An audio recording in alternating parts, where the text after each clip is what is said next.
ഇന്ന് പി സരിൻ അതേ സംബന്ധിച്ച് വ്യക്തമാക്കിയിട്ടുണ്ട്. കാരണം ഈ മുസ്ലിം ലീഗിലെ ഒരു വിഭാഗം മീൻസ് മുസ്ലിം ലീഗിലെ മറുചേരി വളരെ ഈ ജമാഅത്തെ ഇസ്ലാമി SDP ബന്ധങ്ങളോട് വളരെ ശക്തിയായി എതിർക്കുന്നവരുണ്ട് മുസ്ലിം ലീഗിൽ തന്നെ. പക്ഷേ മുസ്ലിം ലീഗിലെ ഒരു വിഭാഗത്തിന് ശക്തമായ അത്തരത്തിലുള്ളൊരു കൂറുണ്ട്.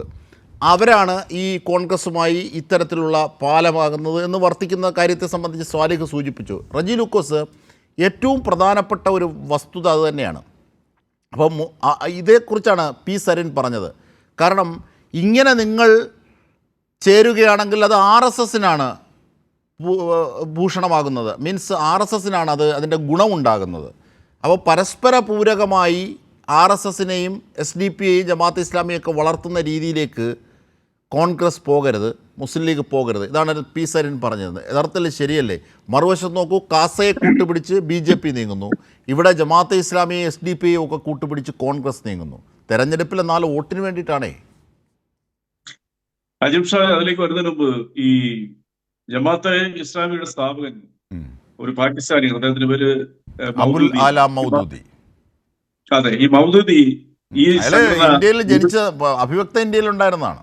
അല്ല, അതെ, അഭിവക്തിയുടെ ഇന്ത്യയിലായിരുന്നെങ്കിൽ പിന്നീട് പാകിസ്ഥാനിലേക്ക് പോവുകയാണ്. അവിടുത്തെ അവരുടെ ഭരണഘടന എഴുതുന്നതിൽ ഭാഗവാക്കായ ആളാണ്. മാത്രമല്ല ഈ കാദിയാനി മസല എന്ന് പറഞ്ഞിട്ട് എഴുതിയ അഹമ്മദിയ മുസ്ലിംസിനെതിരെ വലിയ അർത്ഥത്തിൽ കലാപം പൊട്ടിപ്പുറപ്പെട്ടു. അവരെ കൊന്നൊടുക്കുന്നതിലേക്കൊക്കെ പോയ ലേഖനം എഴുതിയത് മൗദൂദിയാണ്, ഈ ജമാഅത്തെ ഇസ്ലാമിയുടെ സ്ഥാപകനാണ്. അയാളെ അതിനെ തൂക്കിക്കൊല്ലാൻ വരെ വിധിച്ചിട്ടുണ്ട്. പക്ഷേ പിന്നീട് അത് ജയിലിൽ കുറയ്ക്കുകയായിരുന്നു. അയാൾ ഈ മത തീവ്രവാദത്തെ കുറിച്ച് എന്റെ റെഫറൻസിൽ 12 ബുക്കുകൾ എഴുതിയിട്ടുള്ള ഒരു വ്യക്തിയാണ്. ലോകത്തിന് മുമ്പേ അയാൾ മരിച്ചുപോയെങ്കിലും ലോകത്തിന് ഭീഷണി പടർത്തുന്ന ഒരു സംഘടന രൂപീകരിച്ചിട്ടാണ് ഇയാൾ ഈ ലോകത്തിൽ നിന്ന് യാത്ര ചെയ്തത്. ഞാൻ പറഞ്ഞു വരുന്നത് ഒരു കൗതുകവും കൂടി ഞാൻ പറഞ്ഞോട്ടെ. അദ്ദേഹം വലിയ അമേരിക്കൻ വിരുദ്ധനായിരുന്നു ഒക്കെയായിരുന്നു. പക്ഷെ അവസാന കാലത്ത് അദ്ദേഹം ചികിത്സയ്ക്കായി അമേരിക്കയിലാണ് പോയത്. കിഡ്നി സംബന്ധമാണ് എന്റെ ഓർമ്മ ശരിയാണെങ്കിൽ. അത് കറക്റ്റാണ് അജിം ഷാ പറഞ്ഞത്. ഇനി വേറൊരു വസ്തുത, അയാളുടെ പ്രഖ്യാപന നയം എന്താ? തങ്ങൾ ജനാധിപത്യത്തിൽ വിശ്വസിക്കുന്നില്ല. അണ്ടർലൈൻ ഇന്ത്യൻ ജനാധിപത്യത്തിൽ ഒട്ടും വിശ്വസിക്കുന്നില്ല. മതരാഷ്ട്രമാണ് വേണ്ടത്, മതഭരണമാണ് വേണ്ടതെന്ന് പറഞ്ഞ ജമാഅത്തെ ഇസ്ലാമി എന്ന് പറയുന്ന സംഘടന, ആ സംഘടനയുടെ ഒപ്പം ചേർക്കുമെന്നും അവരുമായിട്ടുള്ള കൂട്ടുകെട്ട് തുടരുമെന്ന് പറഞ്ഞ അടൂർ പ്രകാശും VD സതീശനും ഇന്ത്യൻ ഭരണഘടനയോടും അവര് ചെയ്ത സത്യപ്രതിജ്ഞയോടും കാണിച്ച നഗ്നമായ ലംഘനം. അവർ രാജിവെക്കണം. ഇന്ത്യൻ പാർലമെന്റിലും നിയമസഭയിലും ഇരിക്കാനുള്ള യാതൊരു യോഗ്യതയില്ല. കാരണം സത്യപ്രതിജ്ഞ പറയുന്നത് എന്താ?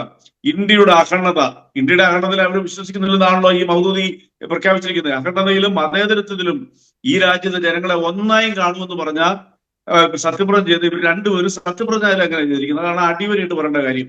RSSന് വളം വിടുവാണ് ഇവരെന്നുള്ള ഒരു അണ്ടർസ്റ്റുണ്ട്. അതിന് ഡോക്ടർ പി സരിൻ പറഞ്ഞത് 100% ശരിയാ.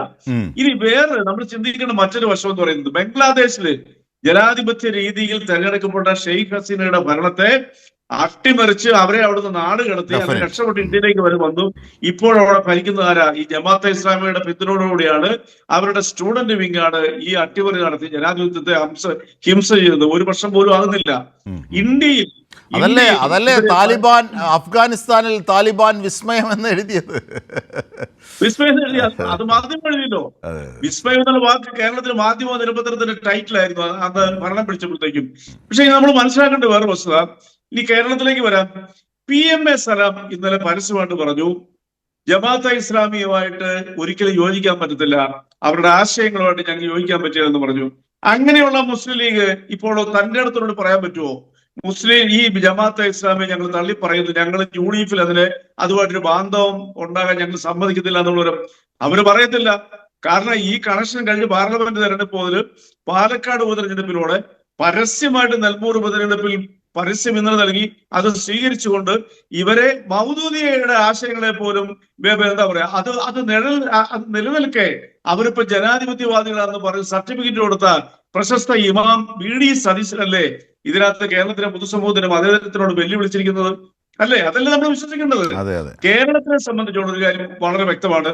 കേരളത്തിൽ ഈ തീവ്ര സംഘടനയായ ഈ ജമാഅത്തെ ഇസ്ലാമിയോട് കൂട്ടുപിടിച്ചോടുകൂടി ഇനി കേരളത്തിലെ ബഹുഭൂരിപക്ഷം ഇസ്ലാം മത വിശ്വാസികൾക്കും മറ്റ് സമുദായങ്ങൾക്കും എങ്ങനെയാണ് UDF-നോടൊപ്പം നിൽക്കാൻ പറ്റുക?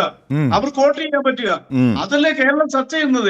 അതാണ് അടിവരയിടേണ്ട ഒന്ന്. കാരണം മതേതര ചേരിയിൽ നിൽക്കുന്ന വിവിധ സാമുദായിക മത സ്വഭാവമുള്ളവർ, മതവിശ്വാസികൾ, മതേതരവാദികൾ അടക്കമുള്ള എല്ലാ സമൂഹങ്ങൾക്കും എങ്ങനെ ഇനി UDF-ഉമായി സഹകരിക്കാനാകും, കോൺഗ്രസുമായി സഹകരിക്കാനാകുമെന്ന കാതലായ ചോദ്യം, രാഷ്ട്രീയ ചോദ്യമാണ് റെജി ലൂക്കോസ് അവിടെ അടിവരയിടുന്നത്.